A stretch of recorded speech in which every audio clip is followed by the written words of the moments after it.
네, 그럼 발표 진행하겠습니다. 네, 안녕하세요. 데이터베이스 정교화를 주제로 발표를 진행하게 된 웹풀사이클 데브코스 1기 황성택입니다. 발표는 정교화의 개념에 대해 먼저 알아보고 정교화의 과정에 대해 설명한 뒤 마지막으로 정교화의 장단점을 간략하게 알아보는 순서로 이야기해 보겠습니다. 네, 첫 번째 정교화의 개념입니다. 정교화는 관계형 데이터베이스의 설계에서 데이터 중복과 이상현상을 최소화하기 위해 진행한 1년의 과정을 말합니다. 그중 이상현상은 테이블 내의 데이터들이 불필요하게 중복되어 테이블을 조작할 때 발생되는 데이터 불일치 현상을 말하며 크게 삽입 이상, 삭제 이상, 그리고 갱신 이상 이렇게 세 가지의 경우로 나뉘게 됩니다. 이러한 이상현상에 대해 좀 더 자세히 알아보도록 하겠습니다. 삽입 이상은 불필요한 데이터를 함께 저장하지 않고는 데이터를 추가하는 것이 불가능하다는 것을 말합니다. 아래의 예시는 회원의 정보와 도서의 정보가 함께 담긴 테이블입니다.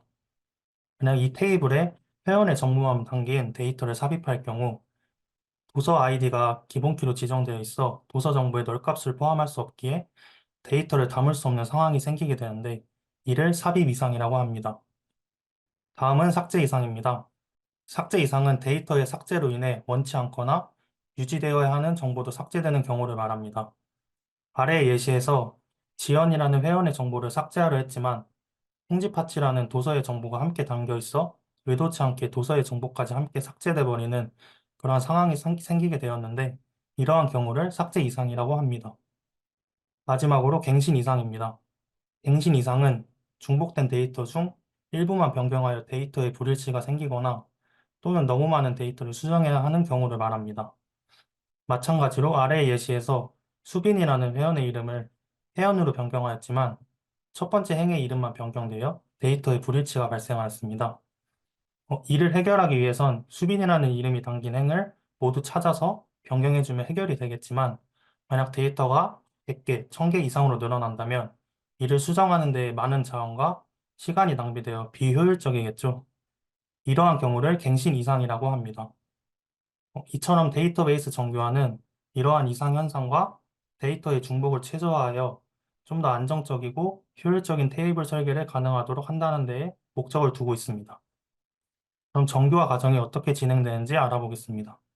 정교화는 제1 정교화 과정을 시작으로 제6 정교화까지 이루어져 있는데 각 정교화를 만족한 테이블은 이전의 정교화 조건을 모두 만족하고 있다는 특징이 있습니다.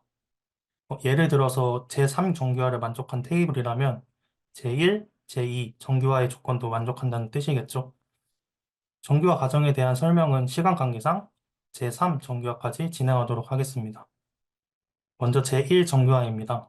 제1 정교화는 테이블의 컬럼이 원작값, 즉 한 개의 값을 가지도록 테이블을 구성하는 것을 말합니다. 다음 테이블은 도서의 정보를 담고 있는 북스 테이블입니다. 인어공주책의 카테고리를 보면 현재 동화와 어린이 두 가지의 카테고리의 정보가 담겨 있어 제1 정교형을 만족하지 못하고 있습니다. 이를 해결하기 위해서 첫 번째 방법으로 두 가지의 카테고리 정보를 각각의 행에 담아 테이블의 컬럼이 한 개의 값을 갖도록 만들었습니다. 하지만 이 방법은 제1 정교형은 만족하지만 데이터에 중복이 생겨 만족스럽지는 못한 것 같습니다.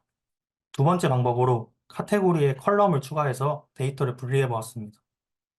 이 방법 역시 제1 정교화의 조건을 만족하지만 새로운 컬럼을 추가해야 하기에 테이블 자체에 수정이 필요하고 만약 카테고리가 한 가지일 경우 빈자리에 널값이 생겨서 좀 비효율적인 것 같습니다. 네, 이제 세 번째 방법으로 도서의 정보가 담긴 컬럼과 카테고리 컬럼을 각각의 테이블로 분리해 보았습니다. 지금 두 테이블의 관계가 M 대 N이기에 북스 카테고리라는 매핑 테이블을 두어서 테이블을 구성해 보았습니다. 앞선 두 방법에 비해 데이터에 중복되는 부분과 쓸모없는 데이터 값이 담기지 않는 것을 볼 수 있습니다. 결국 제1 정교화는 테이블의 컬럼이 원작값을 갖도록 분리하고 반복되는 데이터를 제거하는 데 목적이 있고 이러한 조건을 만족한 테이블을 제1 정교형 테이블이라고 합니다. 다음은 제2 정교화입니다. 제2 정교화는 테이블에 부분 함수 종속이 있는 컬럼을 분리하여 테이블의 모든 컬럼이 완전 함수 종속을 만족하도록 하는 과정을 말합니다. 그리고 테이블의 기본 키가 2개 이상으로 이루어진 복합키인 경우에 고려할 필요가 있다고 하였는데 예시를 보면서 설명해 드리도록 하겠습니다. 아래의 테이블은 도서 제목, 그리고 타입이라는 2개의 컬럼이 묶여 기본 키의 역할을 하고 있는데 이렇게 2가지 이상의 컬럼이 묶여 기본 키의 역할을 하는 경우를 복합키라고 합니다. 다음으로 가격 컬럼을 보게 되면 현재 인어공주라는 책의 경우 책의 타입이 종이책인지 이북인지에 따라서 가격이 결정되는 것을 봤을 때 이제 도서 제목과 타입이 모두 있어야만 가격이 결정되는 것을 알 수 있습니다. 이렇게 복합키 전체에 대해서 컬럼의 데이터가 결정되는 경우를 완전함수 종속이라고 합니다. 다음의 경우를 보게 되면 요약, 출간일, 저자, 그리고 국적이라는 컬럼은 타입의 내용과는 관계없이 오직 도서 제목에 의해서만 컬럼의 데이터가 결정되는데 이렇게 복합키의 부분적인 컬럼에 의해 컬럼의 데이터가 결정되는 경우를 부분함수 종속이라고 합니다. 결국 제2정교화는 이러한 부분함수 종속된 컬럼을 따로 분리하여 다음과 같이 테이블의 모든 컬럼이 완전함수 종속을 만족하도록 만드는 것에 목적이 있습니다. 마지막으로 중복된 행까지 제거하게 되면 테이블의 분리가 완료되게 됩니다. 이렇게 제2정교화를 마친 테이블을 제2정교형 테이블이라고 합니다. 다음은 제3정교화입니다. 제3정교화는 테이블의 이행적 함수 종속을 없애도록 테이블을 분해하는 과정을 말하는데 여기서 이행적 함수 종속이란 만약 y가 x에 의해 결정되고 z가 y에 의해 결정되면 결국 z는 x에 의해 결정될 수 있다는 것을 말합니다.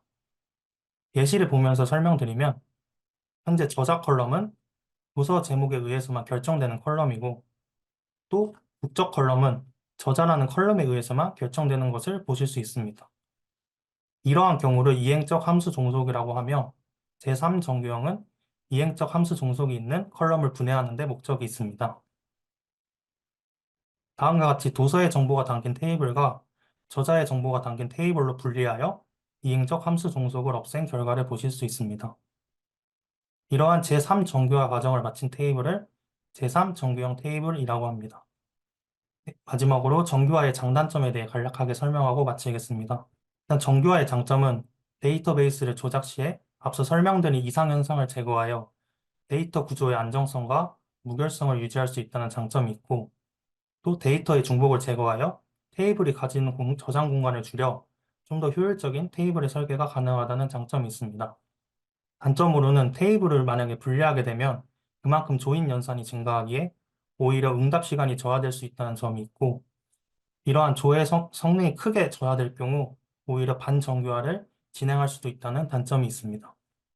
준비한 발표는 여기까지이고 정교화의 목적과 과정에 대해 이해해 본다면 테이블 설계 시 많은 도움이 될 수 있을 것이라고 생각합니다. 발표 마치겠습니다. 감사합니다.